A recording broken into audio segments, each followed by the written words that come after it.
Xəbər verdiyimiz kimi Xəzər dənizində süni adaların yaradılması üçün torpaq sahələrinin ayrılması gündəlikdədir. Məsələ Milli Məclisin iclasında geniş müzakirə edilib. Sənədə əsasən Xəzər dənizinin Azərbaycan hissəsində torpaq sahələri yaradılacaq. Qanun layihəsi bugün səs verməyə çıxarılaraq 3-cü oxunuşda qəbul edilib. Yeni Şuşa məscidi, Ağdam Cümə məscidi, Xocavənd rayonunun Sanlı. Bu süni adalar məsələsi ciddi məsələdir, yaxşıdır, bilirik. Bunun örnəkləri var bizdə yaxın şərq ölkələrində. Amma bizim Allahın verdiyi, yaratdığı adalarımız var Xəzərdə.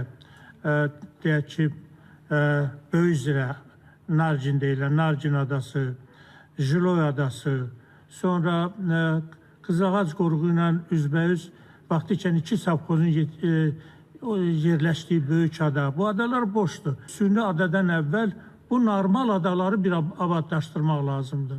Nə mani olur? Bunların elə o əgər neftli torpaqdır, şor torpaqda aparıb o süni ada yaradacağı torpağı töksün o adalardakı yeri biraz abadlaşdırsın, gözəl orada yaşayış yerləri tikək.